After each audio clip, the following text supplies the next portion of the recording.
Hello everyone, আমি doctor Gautam বিশ্বাস। আজকে আমরা আলোচনা করব হাইপারটেনশনের ডায়েট বা উচ্চ রক্তচাপযুক্ত রোগীর ডায়েট কেমন হবে। উচ্চ রক্তচাপযুক্ত রোগীর যে ডায়েট তার নাম হচ্ছে dash diet, dietary approaches to stop hypertension diet. তো এই ডায়েটের প্রিন্সিপালস হলো আপনাকে আপনার খাদ্য তালিকায় সোডিয়ামযুক্ত খাবারের পরিমাণ কমিয়ে দিতে হবে।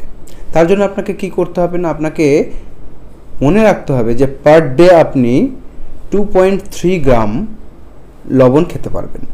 সেটা কতটা? 2.3 গ্রাম। এটা আমরা অনেক সময় বলে থেমে যাই। আমরা অনেক সময় বলি যে লবণ কম খাবেন, এটা আমরা বলে থেমে যাই। কিন্তু যদি সঠিকভাবে জিনিসটা আমি আপনাকে বলি তাহলে যে চা চামচ রয়েছে, ছোট চা চামচের ওই 1 চামচ হচ্ছে দাঁড়ায় ওই 2.3 গ্রামের কাছাকাছি।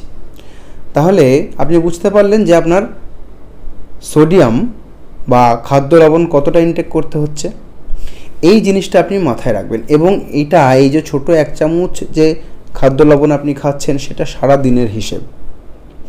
সুতরাং আপনি এক্সট্রা কোনো লবণ খাবেন না। আপনার যে খাবারের যে টেবিল রয়েছে, যেখানে আপনারা খেতে বসেন, সেখান থেকে নুনের কৌটোটাকে সরিয়ে ফেলে দিন, ওখানে নুন রাখবেন না। যদি আপনি এক্সট্রা নুন নেন তাহলে কিন্তু আপনার শরীরে এক্সট্রা নুন প্রবেশ করবে। নেক্সট আপনাকে যেটা করতে হবে সেটা যে প্যাকেজড খাবার যেগুলো রয়েছে, বিভিন্ন রকমের প্যাকেটে খাবার পাওয়া যায়, যেমন ধরুন চিপস, ঠিক আছে, বিভিন্ন ভাজাভুজি, তেলে ভাজা, এই সেই কৌটোতে খাবার পাওয়া যায়, প্রসেসড ফুড যেগুলো, ঠিক আছে। তো এই খাবারগুলো কিন্তু খাওয়া যাবে না। এই খাবারগুলোকে টেস্টি করার জন্য ওর মধ্যে খাদ্য লবণ দেওয়া হয়।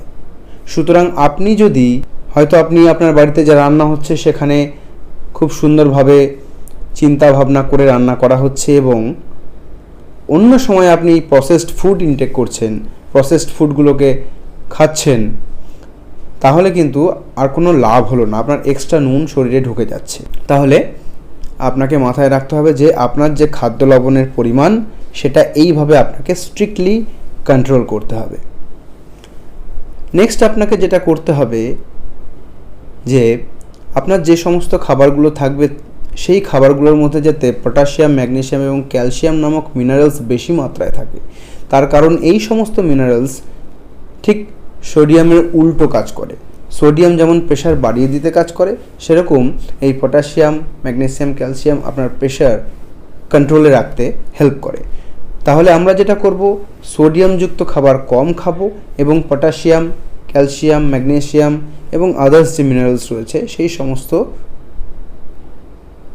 মিনারেলসযুক্ত খাবার বেশি খাবো, ঠিক আছে।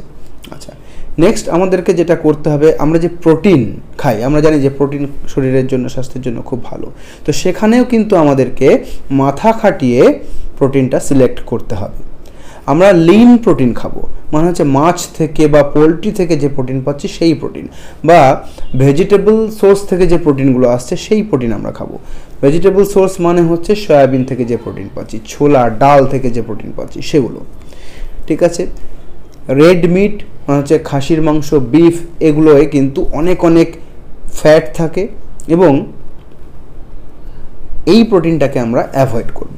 ওকে, নেক্সট আমরা চলে আসব ফ্যাট, যে আমরা কী রকম ধরনের ফ্যাট আমাদের শরীরে নেব বা কী রকম ফ্যাট আমরা খেলে আমাদের প্রেশার কন্ট্রোলে থাকবে। ফ্যাট মানেই যে সবসময় খারাপ সেরকম নয়। ফ্যাট দু রকমের হয়, হেলদি ফ্যাট, আনহেলদি ফ্যাট। আমরা হেলদি ফ্যাটটাকে প্রেফার করব, আমাদের খাদ্য তালিকায় হেলদি ফ্যাট রাখবো। আনহেলদি ফ্যাট যেগুলো রয়েছে সেগুলোকে আমরা অ্যাভয়েড করব, যেমন রেড মিট, বেশি মাত্রায় বাটার, ঘি, এগুলোকে আমরা অ্যাভয়েড করব। আমরা প্রেফার করব অলিভ অয়েল, আমরা প্রেফার করব সানফ্লাওয়ার অয়েল বা মাস্টার্ড অয়েলও আমরা প্রেফার করতে পারি। অলিভ অয়েল, সানফ্লাওয়ার অয়েল এগুলো একটু কস্টলি কিন্তু খুব ভালো। ওকে, নেক্সট আমরা যেটা করব, আমাদের খাদ্য তালিকায় গ্রিন লিফি ভেজিটেবলস রাখবো, বাদাম রাখবো, কিছু সিডস যেমন চিয়া সিডস, ফ্লাক্স সিডস, এই বীজগুলোকে আমাদের খাদ্য তালিকায় ইনক্লুড করব।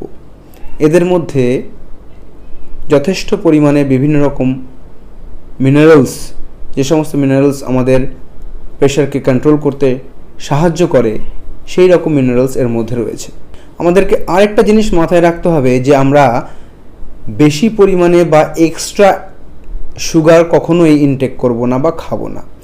বেশি সুগার ইনটেক করলে শরীরে আমাদের ইনসুলিন বেশি সিক্রেশন হবে এবং সেখান থেকে ওয়েট গেইন হওয়ার একটা টেন্ডেন্সি থাকে। ওকে, সবশেষে বলবো যে মোটামুটি একটা 2000 কিলো ক্যালোরি পার ডে এই হিসেবে একটা ডায়েট চার্ট ফলো করতে হবে এবং সেই ডায়েট চার্টের মধ্যে যে খাবারগুলো আমরা ইনক্লুড করব সেগুলো হেলদি হতে হবে, যেগুলো এখন আমরা আলোচনা করলাম। এবং খাদ্যশস্য বা দানাশস্যের দিকে যদি বলি তাহলে ব্রাউন রাইস প্রেফার করবেন এবং যাদের রুটি খাওয়া অভ্যেস রয়েছে তাদেরকে বলবো যে আটা থেকে যে সমস্ত রুটি তৈরি হচ্ছে সেই রুটি খান, ময়দাটাকে অ্যাভয়েড করুন।